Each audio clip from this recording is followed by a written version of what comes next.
Probablement capable de vous battre à n'importe quel jeu de société, Mario Dumont. Tout en débattant des enjeux de société.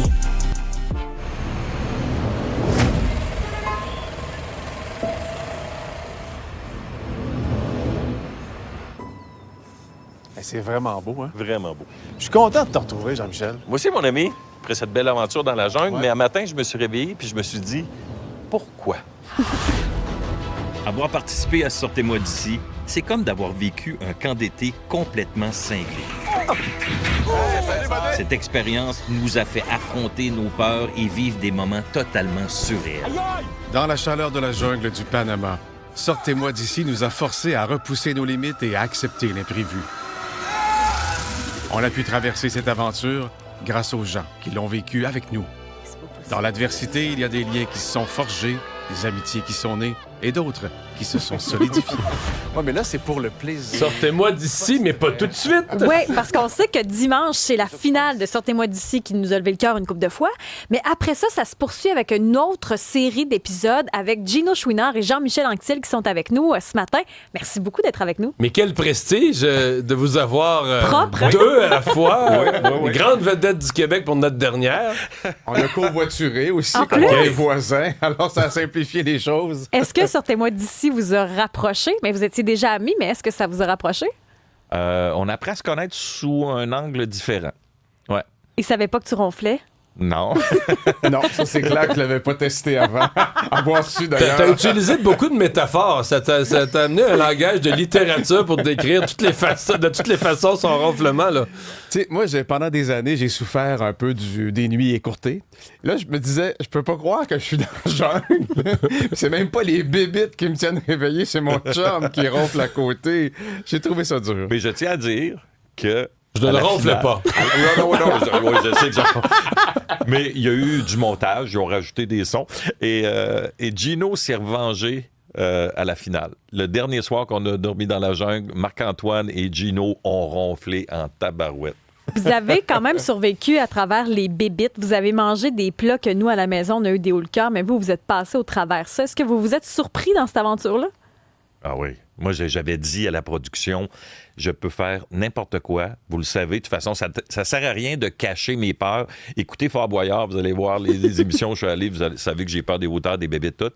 Mais il y a une affaire que je ne ferai pas, c'est manger des affaires dégueu. Je vous le dis, je le fais pas. Tu vas me faire le défi, j'arrive là, je le fais pas. Mais là, comme je venais de faire un défi où ça n'avait pas bien été avec les cadenas, puis j'étais fâché après moi, l'épreuve d'après, je me blesse, je peux pas finir le défi. Fait que là, je me suis dit, la prochaine, je vais aller jusqu'au bout. Le prochain défi, N'importe quoi. Ouais. N'importe quoi. Et c'est arrivé le restaurant, mais on a eu du fun en tabarouette. Ah ouais, on a ri, là. Parce que toi, Gino, tu manges. Là. on te le met devant toi.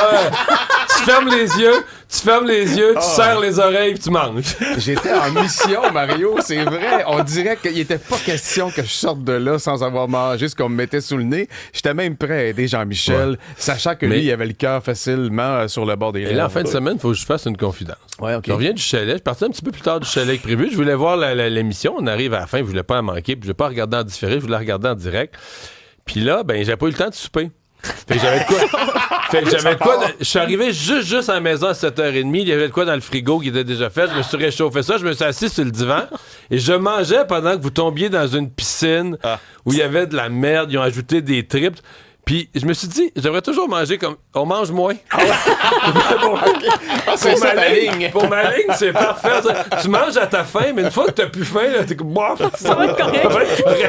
Le nombre de messages que j'ai reçus des téléspectateurs qui m'écrivaient, genre, on a beaucoup ri en vous voyant, mais on a eu vraiment le cœur à l'envers. Là, c'était par dizaines et dizaines. Moi, j'ai été malade. D'ailleurs, là, vous faites partie de la finale qui est ce dimanche avec Brigitte Lafleur et Marc-Antoine. Là, de quoi? Vous pouvez pas rien nous dire, là. Ça va être une finale épique. On l'a visionné, nous, en gang, cette semaine, à la maison. Tout le monde est venu chez nous.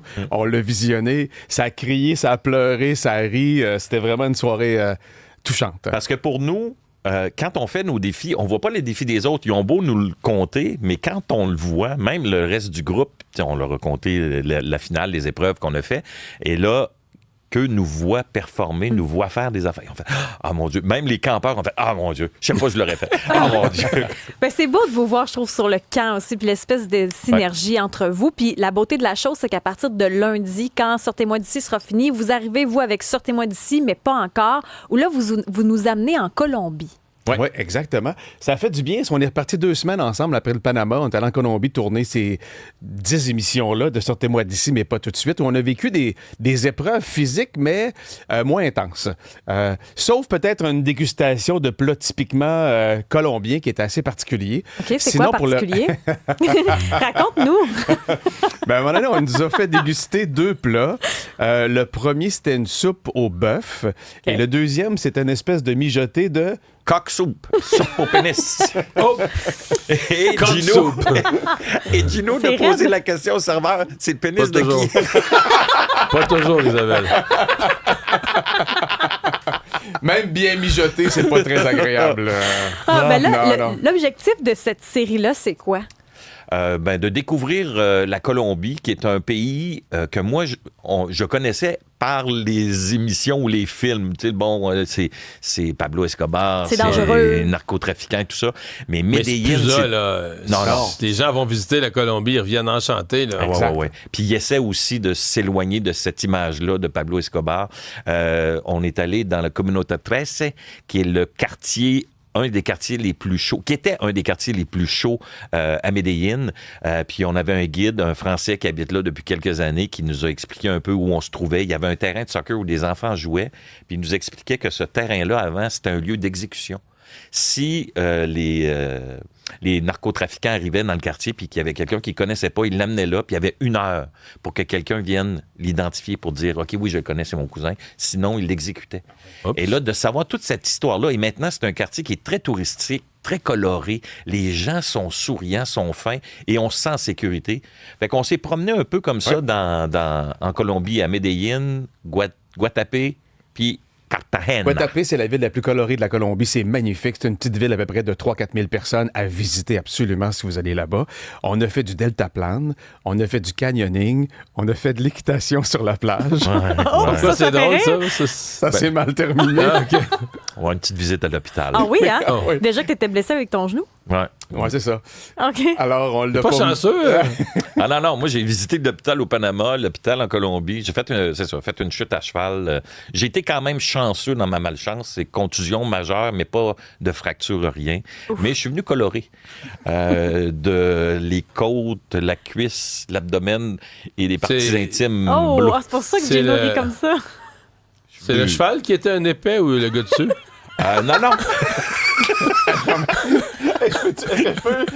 Mario, oui. Il y a Brigitte Lafleur qui galope vraiment très bien parce qu'elle est habituée de monter. Il y a moi qui a déjà eu une jument, que j'ai déjà quand même fait de l'équitation pas mal. Alors, on est sur la plage, puis ça va bien, tu sais. Ça...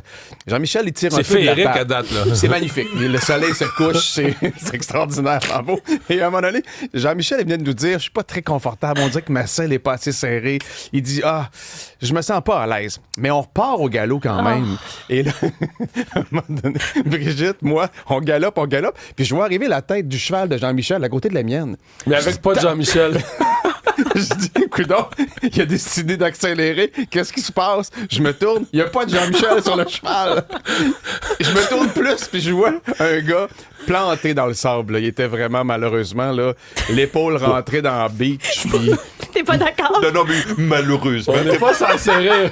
D'après moi, on n'est pas censé rire, les Ben là, Isabelle. il a lancé un morceau, Et là. voici ok, ma ok. décision. Et voici ma décision.